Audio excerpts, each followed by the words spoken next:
एक horror comedy film. इस film का नाम है भूतनी। तो कहानी काफी इंटरेस्टिंग है, तो अंत तक बने रहे। और वीडियो पसंद आता है तो वीडियो को भी लाइक कर दे और चैनल को भी सब्सक्राइब कर दे। तो शुरुआत में हमें दिल्ली के सेंट विंसेंट कॉलेज को दिखाया जाता है। कहा जाता है कि वहाँ एक रिचुअल है कि हर साल वैलेंटाइन डे में वर्जिन ट्री की पूजा की जाती है।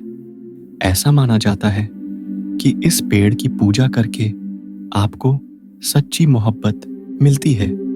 दूर दूर से लोग आते हैं सच्ची मोहब्बत ढूंढने के लिए, लेकिन एक लड़की की मोहब्बत पूरी नहीं हुई। साल 2003 के होलिका दहन में उसी कॉलेज में आग लग जाती है और हमें एक लड़की के भयानक आवाज सुनाई देती है जो चिल्लाती है कि मैंने तुझसे सच्ची मोहब्बत मांगी थी। कहानी आती है प्रेजेंट समय में, मतलब कि 2025 के वैलेंटाइंस डे को दिखाते हुए, जहां हम शांतनु नाम के लड़के को देखते हैं जो कि जल्दी से अपने कॉलेज पहुंचता है उस लड़की से मिलने के लिए जिसे वो पसंद करता है। लेकिन वो लड़की तो किसी और के साथ ही चली जाती है, जिससे कि उसका दिल टूट जाता है और वो एक पेड़ के सामने चिल्लाने लगता है, सुना है कि आप सबकी लव स्टोरी पूरी कराते हो, तो मेरी क्यों नहीं? मुझे मेरी मोहब्बत वापस चाहिए। तभी पेड़ के अंदर से एक आत्मा बाहर आती है और वो शांतनु को जकड़ लेती है। उसके चिल्लाने की आवाज कॉलेज के बाहर खड़े 2 लड़के सुनते हैं जो कि उसके दोस्त हैं, साहिल और नासिर। वो लोग डरते हुए अंदर आते हैं तो शांतनु को बेहोश पड़ा हुआ देखते हैं और उसकी मदद करते हैं और उसे वहां से ले जाते हैं। लेकिन उसी रात एक आत्मा हॉस्टल में आती है और सीधा शांतनु वाले कमरे में चली जाती है। अगले दिन वह डर के मारे जाग जाता है, जैसे कि उसके दोस्त भी डर जाते हैं। शांतनु काफी उदास था क्योंकि उसकी गर्लफ्रेंड अनीसा किसी और के साथ चली गई। आज वैलेंटाइन डे था तो उसके दोस्त उसे आइडिया देते हैं कि तुझे आज वर्जिन ट्री की पूजा करनी चाहिए, क्योंकि उसी के बाद तुझे सच्ची मोहब्बत मिलेंगे। पूरे कॉलेज में वैलेंटाइन डे का माहौल था। सभी लोग वर्जिन ट्री की तरफ जा रहे थे, लेकिन कुछ लोग होते हैं जो वर्जिन ट्री की पूजा कर रहे हैं के खिलाफ थे। फिर साहिल भीड़ में घुस जाता है, लेकिन एक लड़की से पूछने लगता है कि आखिर यहाँ कौन से फिल्म का बॉयकॉट चल रहा है। तो लड़की कहती है फिल्म का नहीं, पेड़ का। लोग कहते हैं कि हर साल वैलेंटाइन डे में एक आत्मा वापस आती है और कल रात तो अजीब अजीब चीजें भी हो रही थीं। पूरे कॉलेज की बिजली चली गई थी। इस साल कुछ तो बुरा होने वाला है और इससे पहले भी 3 लड़कों की जान जा चुकी है। अनन्या नाम की लड़की वर्जिन ट्री के सामने प्रे कर रही थी और फ्लावर लगाती है। वहां से निकलते वक्त वो एक लड़के से टकरा जाती है और वो लड़का उस पर काफी चिल्लाता है। फिर अनन्या शांतनु से मिलती है। शांतनु से पूछने लगता है कि आखिर वो इतने महीनों से कहाँ थी। तो अनन्या कहती है मैंने तो कहा था कि मैं फील्ड ट्रिप पे गई थी, और वैसे इतना पूछ क्यों रहे हो? तुम तो फोन भी मुझे नहीं करते थे। कहीं गर्लफ्रेंड तुम्हें छोड़ के चली गई है क्या? फिर दोनों बैठकर बियर पीते हैं और इसके बाद वो दोनों ही जाकर वर्जिन ट्री की पूजा करते हैं। और जब वैलेंटाइन डे सेलिब्रेशन चल ही रहा था, तभी गगन नाम का लड़का खुद को खत्म करने की कोशिश करता है। और ये लड़का वही है जो पहले अनन्या से टकराया था। उसके बाद कॉलेज के बोर्ड मेंबर्स हादसे के बारे में बात कर रहे थे कि आखिर ये सब क्यों हो रहा है। वो पता लगाना चाहते हैं कि ये वर्जिनिटी के बारे में जो लोग बोलते हैं क्या वो सच है या नहीं। एक लड़की कहती है कि ये एक पैटर्न है। वैलेंटाइंस डे के दिन 3 लड़के खुद को मारने की कोशिश करते हैं और छोटी होली के दिन खुद को खत्म कर लेते हैं। 60 से ज्यादा स्टूडेंट्स के अंदर दौड़े पड़े एक ट्रस्टी मेंबर कहता है गगन को किसी तरह बचा लिया गया। अब ये सब नाटक बंद करो, वरना वरना मीडिया इस कॉलेज को खाई जाएगी। प्रिंसिपल कहती है कि ये लड़की सही कह रही है, हमें कुछ ना कुछ तो करना पड़ेगा। वो स्वाति से कहती है कि कल से इंटर कॉलेज कंपटीशन शुरू होने वाला है, तुम उस पे फोकस करो। उन्हें डॉक्टर कृष्णा त्रिपाठी के बारे में पता चलता है, जो कि एक पैराफिजिसिस्ट है, मतलब मॉडर्न तांत्रिक, और वो इसी कॉलेज का स्टूडेंट रह चुका है। वो पता कर सकता है कि आखिर इस कॉलेज में क्या हो रहा है। इसके बाद हम कृष्णा त्रिपाठी को देखते हैं, जो कि मॉडर्न टेक्नोलॉजी का इस्तेमाल करके भूतों से लड़ता है। फिर उसे कॉलेज से कॉल आता है और प्रिंसिपल उससे बात करती है। प्रिंसिपल उसे कहती है कि तुम्हें कॉलेज आना होगा, यहाँ प्रॉब्लम हो गई है। बाबा पूछता है, आखिर क्या प्रॉब्लम हो गई है भूत पिशाच? यार कुछ तो होगा वहां। अगली सुबह शांतनु फिर अपने कमरे में एक आत्मा को देखता है और डर के मारे नींद से जाग जाता है। लेकिन उसे नहीं पता एक आत्मा उस पर नजर रखी हुई है। वो बाहर आकर अनन्या से मिलता है और अनन्या उसे देखकर कहने लगती है कि तुम्हारा चेहरा क्यों उतरा हुआ है? मेरे पास एक तरीका है तुम्हारा मूड ठीक करने का। तभी शांतनु देखता है कि वह भी धीरे धीरे कई लोगों को मिर्गी के दौरे पड़ने लगते हैं। उसके दोस्त साहिल को भी दौरे पड़ते हैं। डॉक्टर भी बहुत ज्यादा चिंता में है कि आखिर इसके पीछे रीजन है क्या, और रिपोर्ट आने में भी 24 घंटे का समय तो लगेगा। स्टूडेंट प्रोटेस्ट करने लगते हैं कि अब ये कॉलेज सेफ नहीं है, क्योंकि आज ये 5 स्टूडेंट्स को सीजर अटैक आया था। स्टूडेंट एडमिनिस्ट्रेशन उनसे वो सवाल पूछते हैं कि आखिर ये सब क्या हो रहा है और इसे रोकने के लिए कौन से एक्शंस उठाए जा रहे हैं, मगर इसका जवाब तो उनके पास भी नहीं था। प्रिंसिपल बस उन्हें कह देती है कि हम लोग फूड और वाटर मॉनिटर कर रहे हैं देखने के लिए कि कहीं उसमें एजेंट्स मिलाए तो नहीं जा रहे हैं। अनन्या वहां पर आती है शांतनु से कह कि आत्मा कभी किसी पर भी ऐसे ही हमला नहीं करती। नासिर यह सुनकर डर जाता है और शाम के समय जब वो अपने दोस्त के लिए दवाई बनाने लगता है, फिर वो दोनों जब बाहर जा रहे थे तो वहां पर उन्हें एक लड़का मिलता है जो पायल पहन के घूम रहा था। दोनों पूछते हैं आखिर ऐसा वो क्यों कर रहा है, तो वो लड़का कहता है कि उसकी माँ कहा करती थी, चांदी का कुछ भी पहनो तो भूत आसपास नहीं भटकती।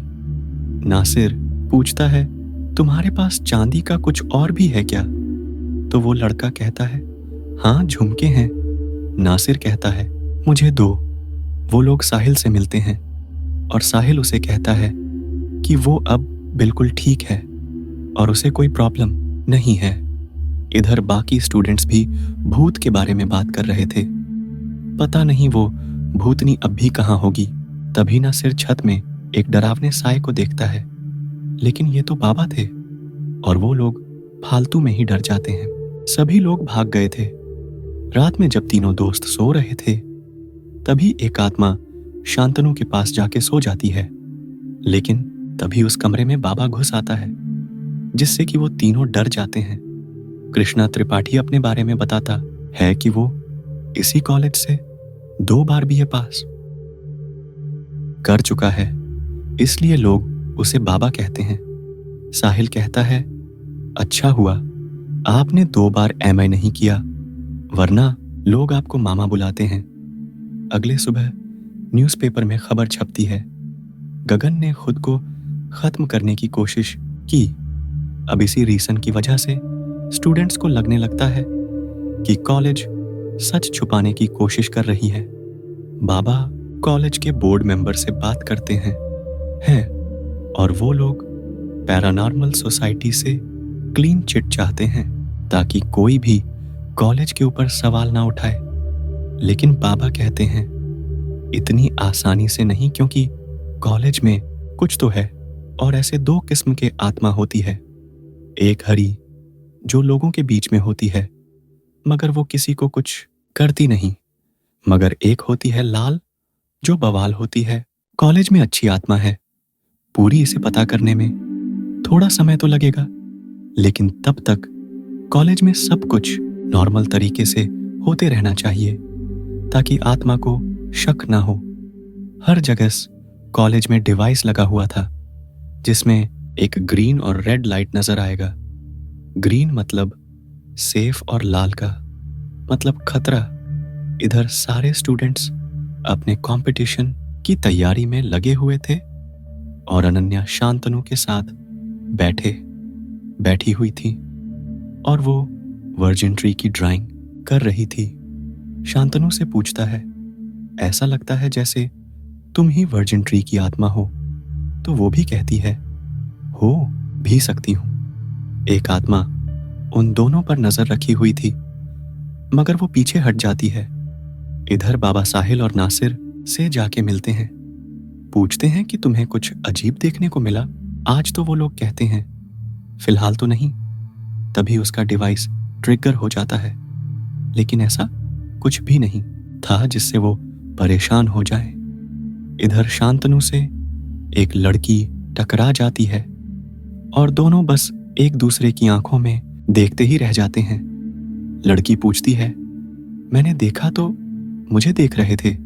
शांतनु कहता है, मैंने कभी तुम्हें पहले यहां देखा नहीं। तो वो बताती है, मेरा नाम मोहब्बत है, जिससे कि शांतनु हैरान हो जाता है। लड़की कहती है, यकीन नहीं है क्या? तो करके देख लो। मेरा आईडी चेक, मैं यहाँ 3rd ईयर में पढ़ती हूँ। 1 साल का गैप लिया था तो अभी वापस लौटी हूँ। फिर मोहब्बत उसे हाथ मिलाती है और चली जाती है। कहती है, कल दोबारा मिलेंगे। अगले दिन वो दोनों मिलते हैं, लेकिन मोहब्बत किसी और को दिखाई नहीं देती। दोनों डांस करते हैं, लेकिन तभी अचानक वहां पर मोहब्बत अनन्या के अंदर घुस जाती है और वो सभी से कहती है वहां से चले जाने के लिए। जब वो जगह पूरी तरह से खाली हो जाती है तो वहां मोहब्बत शांतनु दोनों एक दूसरे के साथ डांस करते हैं। दोनों एक दूसरे को पसंद खत्म करने लगे थे और अगले ही दिन मोहब्बत उसे कहने लगती है कि पहले हम एक दूसरे को जान लेते हैं, उसके बाद मैं तुम्हें अपने मम्मी पापा से मिलवाऊंगी। शांतनु कहता है, मेरे मम्मी पापा तो है ही नहीं। मोहब्बत कहती है, कोई बात नहीं, मैं उन्हें ढूंढ लूंगी। शांतनु हैरान होता है, कैसे मोहब्बत कहती है तुम्हारे दिल में ढूंढ लूंगी। तभी उसके दोस्त दरवाजा खटखटाते हैं तो शांतनु कहता है, मैं भी मोहब्बत के साथ हूं, तुम लोग अब भी जाओ। वो लोग रिक्वेस्ट करते हैं, हमें भी देखना है, मगर शांतनु उन दोनों को भगा देता है। अब यहां हर समय शांतनु मोहब्बत को देखते ही रहता है, लेकिन मोहब्बत जुलसली में है ही नहीं।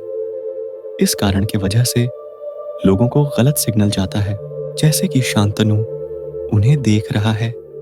अनन्या और शांतनु को करीब देखकर मोहब्बत को काफी ज्यादा जलन होती है और वो हमेशा अनन्या को अपने काबू में करके उसे शांतनु से दूर ही रखती है। देखते हैं कि अनन्या शांतनु को पसंद करने लगी थी, मगर उसे कभी हिम्मत ही नहीं हुई कि वो अपनी फीलिंग्स शांतनु को बता पाए। मगर इस बार वो अपना मन बना लेती है कि वो शांतनु से अपनी दिल की बात कहते रहेंगी, मगर मोहब्बत उसे चोट पहुंचाने की कोशिश करती है। गमले उसके ऊपर गिराने वाली थी कि तभी शांतनु आकर उसे बचा लेता है। अनन्या उसे पूछती है कि आखिर तुम यहाँ क्यों आए हो? तो शांतनु उसे मोहब्बत के बारे में बताता है। कहता है, ये एक लड़की का नाम है और वो मेरी गर्लफ्रेंड तो नहीं, लेकिन वो बहुत स्पेशल है। तुम्हें एक बार उसे मिलना चाहिए। अनन्या की आंखों में आंसू आ जाते हैं, मगर वो कह देती है कि वो उसे जरूर मिलेंगे। शांतनु वहां से चला जाता है और उसे कहता है आने के लिए। जब वो वहां से जा रही थी तो वहां वो अजीब चीजें होते हुए देखती है और वो अपने ही सामने खुद को देखती है, जिसकी आंखें पूरी तरह से सफेद हो चुकी थीं। उसके हाथ में जो फ्लावर्स थे वो सूख जाते हैं, जिससे वो डर जाती है। बाबा का डिवाइस ट्रिगर हो गया था और वो भागते हुए जाता है उस आत्मा से लड़ने के लिए, और वो अनन्या को जड़ों में बंधा हुआ देखता है। वो जड़ को काटने की कोशिश करता है, लेकिन फिर से वो बढ़ जाता है। वो किसी तरह अनन्या को बचा लेता है। मोहब्बत शांतनु से कहती है कि उसकी तबीयत कुछ ठीक नहीं लग रही है, इसीलिए वो आज अनन्या से मिल नहीं पाएगी। इधर शांतनु के दोनों दोस्त एग्जीबिशन देखने के लिए जा रहे थे। बाबा अनन्या को कॉलेज के इन्फर्मरी में छोड़कर चले जाते हैं, और जैसे ही शांतनु अनन्या को मैसेज करने वाला था कि मोहब्बत उससे मिल नहीं पाएगी, मोहब्बत अपनी शक्ति से उसे बेहोश कर देती है। जिस जगह हादसा हुआ था वहां से बाबा को एक पेड़ का पत्ता मिला था, लेकिन यह पत्ता तो वर्जिन ट्री से मैच नहीं करता। तो वो लोग अंदर हॉल में जाते हैं जहां साल में आग लग गया था, और वहां पर एक सूखा पेड़ था और उसी पेड़ के पत्ते इस पत्ते से मिलते हैं, और वो लोग सोचने लगते हैं कि आखिर इस जगह क्या हुआ था, कौन सी आत्मा की इच्छा पूरी नहीं हुई, आखिर वो क्यों लौट आई है। वहां पर एक सीसीटीवी कैमरा था और फुटेज देखने पर उन्हें शांतनु नजर आता है, जो चिल्लाने लगता है कि मुझे मेरी सच्ची मोहब्बत कब मिलेंगे। शांतनु को जब होश आता है तो मोहब्बत उसके साथ रोमांटिक एक मोमेंट स्पेंड करती है। वो उसे आई लव यू कहती है। शांतनु कहता है, पहले हमें तो एक दूसरे पर ट्रस्ट करना चाहिए। वो पूछती है, क्या तुम मुझ पर भरोसा नहीं करते, मुझसे डरते हो? वो कहता है, नहीं, ऐसी बात नहीं है। मोहब्बत कहती है, सुना है लड़के सिर्फ शरीर से प्यार करते हैं। शांतनु कहता है, नहीं, प्यार तो रूह से होती है। ये सुनकर हर मोहब्बत का दिल पिघल जाता है और वो अपना सच उसे बताने का सोच लेती है। फिर वो उसे सच बताती है कि वो असल में एक आत्मा है और वो जिंदा नहीं है। मगर शांतनु को ये सब मजाक लग रहा था, लेकिन जब मोहब्बत उसे अपना भयानक चेहरा दिखाती है तो शांतनु वहां से डर के मारे भाग जाता है। वहां की लाइट्स टिमटिमाने लगती हैं और इधर बाबा वर्जिन ट्री के पास पहुंचते हैं और लगातार पेड़ पर मुक्के मारते हैं। इधर मोहब्बत शांतनु को कंट्रोल करने लगती है और शांतनु को भी द्वारे पड़ने लगते हैं। फिर बाबा वहां पर आते हैं और उनके डिवाइस पर ग्रीन एनर्जी डिटेक्ट हो रहा था। वो अपने एक बंदूक से आत्मा को शूट करते हैं, जिससे कि मोहब्बत वहां से गायब हो जाती है और शांतनु गिर जाता है।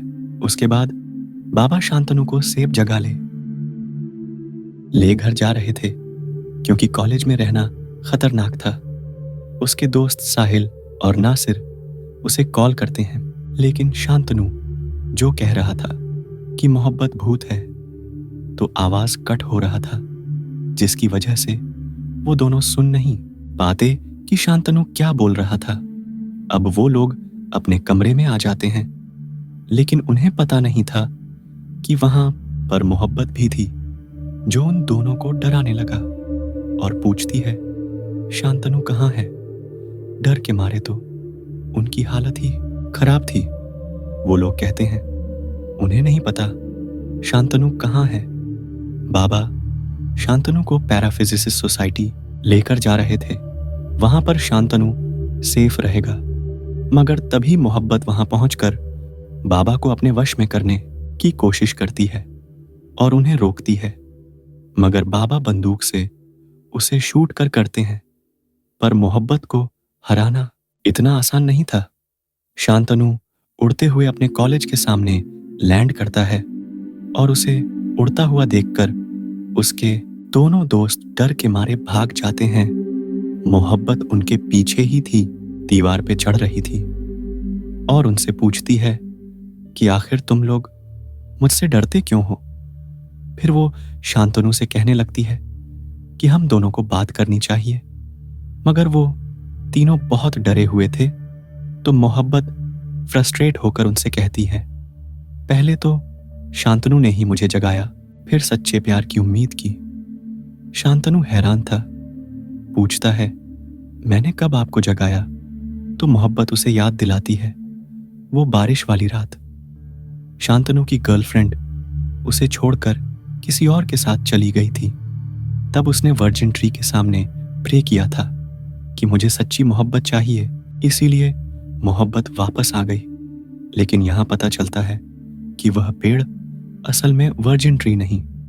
मैं वर्जिन ट्री तो बाहर था, अंदर में जो पेड़ था वह तो जला। वह पेड़ था। मोहब्बत अच्छे से बात कर रही थी तो नासिर और साहिल उस पर चिल्लाने लगते हैं, कहते हैं कि कैसी भूतनी हो तुम में तो अच्छी भूतनी के एक भी लक्षण नहीं है। जिससे कि मोहब्बत गुस्सा होने लगती है और उन्हें याद दिलाती है कि लगता है तुम लोग भूल गए हो मैं हूं कौन। और वो उसे कहती है कि वो शांतनु को पाके रहेंगी और वो कल रात 8 बजे उनसे मिलने के लिए आएगी। इधर बाबा पुराने केसेस को स्टडी करने लगते हैं कि कैसे कॉलेज के स्टूडेंट्स की मौत हुई।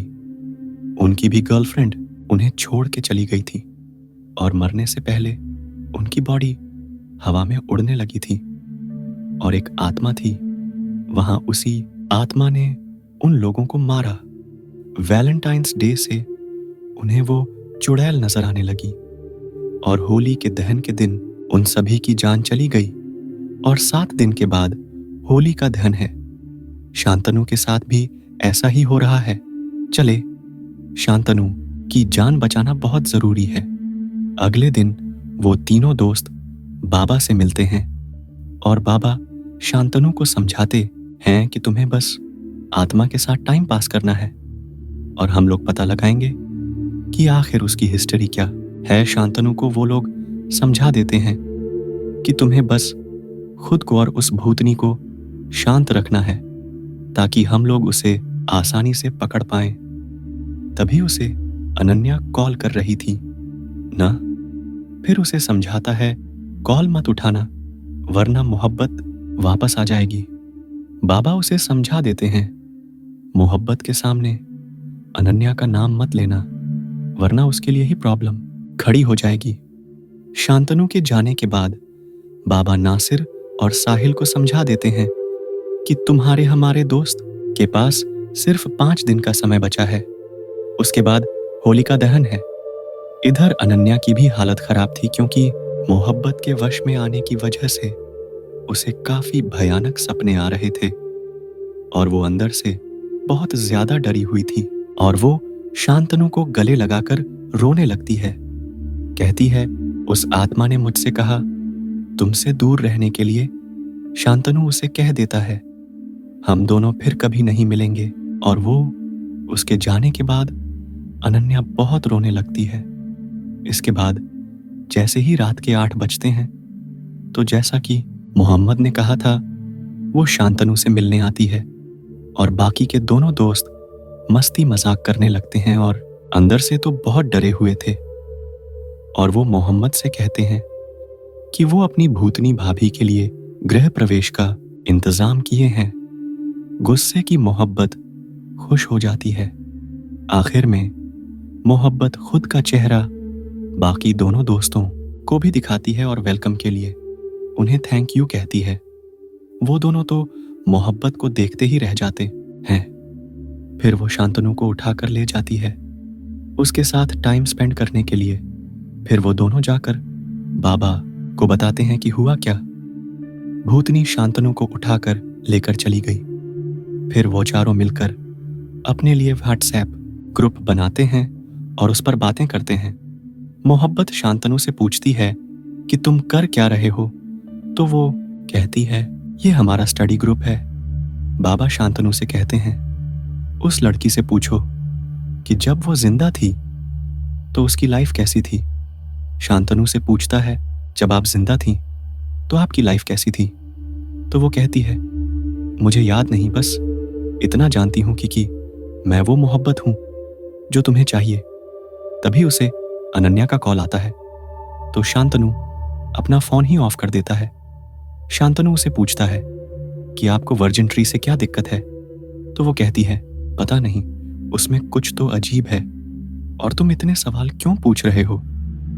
इसके बाद वो दोनों अंताक्षरी खेलने लगते हैं। इधर बाबा अनन्या को अपने पास बुलाते हैं और टेलीस्कोप से शांत को बादलों के बीच में बैठा हुआ दिखाते हैं, जिससे कि वो भी हैरान थी कि आखिर शांतनु इतने गंदे वीएफएक्स वाले बादल में कर क्या रहा है। अगले दिन जब वो शांतनु से मिलती है तो वो उसे थप्पड़ लगाती है, कहती है कि तुम इतनी बड़ी प्रॉब्लम में हो और तुमने मुझसे हेल्प भी नहीं मांगी, उल्टा तुम मुझे दूर कर रहे हो। तो वो कहता है कि अगर तुम्हें दूर नहीं करता तो वो भूतनी तुम्हें मार बाबा को पता था। अनन्या शांतनु से प्यार करती है। अनन्या ये सुनकर एम्बैरस हो जाती है और चली जाती है। शांतनु उसके पीछे जाता है और उसे पूछता है, तुमने ये बात मुझे पहले क्यों नहीं बताई? तो वो उस पर चिल्लाते हैं कि बाबा ने एक बार में समझ लिया और मैं तब से तुम्हारे सामने थी तो तुम्हें समझ नहीं आया। दोनों के बीच में काफी झगड़ा होता है, लेकिन आखिर में एक दूसरे को आई लव यू बोल ही देते हैं और एक दूसरे को गले लगाते हैं। बाबा दोनों दोस्तों से कहते हैं कि तुम दोनों पता करो, मोहब्बत नाम की लड़की इस कॉलेज में पढ़ा करती थी या नहीं। अब आखिर में होली का दहन वाला दिन आ जाता है और सभी लोग शाम को कॉलेज में एक दूसरे को रंग लगा रहे थे। अनन्या और शांतनु एक साथ एंजॉय कर रहे थे, लेकिन जैसे ही वहां पर 8 बजते हैं तो मोहब्बत वहां पहुंच जाती है, लेकिन वो खुश नहीं लग रही थी। रंग देखकर उसे फ्लैशबैक्स याद आ रहे थे। देखते हैं कि उसका नाम करिश्मा हुआ करता था और उसका एक बॉयफ्रेंड था, रघु। करिश्मा रघु से बहुत प्यार करती थी। रघु एक वीडियो बनाता है जिसमें करिश्मा कहती है कि सच्चे मोहब्बत से बढ़ के दुनिया में कुछ भी नहीं और उसे बस सच्ची मोहब्बत चाहिए। इसके बाद वहां दोनों रोमांटिक होने लगते हैं, लेकिन ये वीडियो पूरे कॉलेज में लीक हो जाती है और सभी लोगों को इस वीडियो के बारे में पता चलता है और सारे स्टूडेंट्स करिश्मा का मजाक उड़ाते हैं, उसे बेइज्जत करते हैं। इधर मोहब्बत को कुछ होने लगता है और वो इतने जोर से चिल्लाते हैं कि वहां मौजूद सभी लोगों को दौरे पड़ने लगते हैं। मोहब्बत वहां से गायब हो जाती है। स्टूडेंट्स को तुरंत एडमिट करवाया जाता है। शांतनु मोहब्बत पे चिल्लाता है कि आखिर तुम मेरे दोस्तों के साथ ऐसा क्यों कर रही हो? मोहब्बत कहती है, तुम सिर्फ मेरे हो। बाबा को पता चलता है ये आत्मा करिश्मा की है और वो सारे बोर्ड मेंबर्स और प्रिंसिपल को बताता है इस बारे में, लेकिन प्रिंसिपल को पता है करिश्मा कौन है। प्रिंसिपल बताती है, साल 2003 में करिश्मा यहाँ पर पढ़ा करती थी और रघु ने उसे धोखा दिया था। उन दोनों का एक इंटीमेट वीडियो लीक हो गया था। फ्लैशबैक में देखते हैं मोहब्बत मतलब करिश्मा रघु पर चिल्लाते हैं, मैंने तुमसे प्यार किया, अगर तुमने मेरे साथ ऐसा क्यों किया? तुमने वीडियो लीक क्यों किया? मगर रघु तो हंसते रहता है और कहता है कि आज तुम हो, कल कोई और होगा, जस्ट चिल्ला। वो रघु को थप्पड़ लगाती और कहती है, तुम प्यार करने के लायक ही नहीं हो। उस दिन के बाद प्रिंसिपल को लगा कि शायद करिश्मा अपने घर चली गई होगी, क्योंकि वो कभी दिखाई नहीं दी। बाबा कहते हैं कि अगर हमें जानना है कि करिश्मा के साथ क्या हुआ था तो हमें करिश्मा को उस दिन वापस ले जाना होगा, जिस दिन उसके साथ वो हादसा हुआ था। कल छोटी होली है, कल ही हमें पता चला करिश्मा के साथ क्या हुआ? कल से होली की तैयारी शुरू हो जाती है। अनन्या शांतनु से पूछती है, क्या तुम सच में उससे प्यार करते हो? वो कहता है, मुझे नहीं पता, क्योंकि पता ही नहीं है कि वो प्यार है या उसका काला जादू। लेकिन असल में वो मोहब्बत थी जो कि गुस्सा हो जाती है, ये जानकर कि शांतनु उसे सच्चा प्यार नहीं करता और वो अभी भी से प्यार करता है। मोहब्बत का गुस्सा 7वें आसमान पे चढ़ जाता है और वो सभी को जड़ों में जकड़ लेती है। बाबा अपने दोनों हाथों में तलवार लिए जड़ को काट डालते हैं, मगर वो बाबा के ऊपर बड़े बड़े मलबे गिरा देती है, जिसे देखकर शांतनु मोहब्बत से कहता है, बाकियों को छोड़ दो, मुझे ले जाओ। मोहब्बत खुश हो जाती है और अनन्या को भी छोड़ देती है।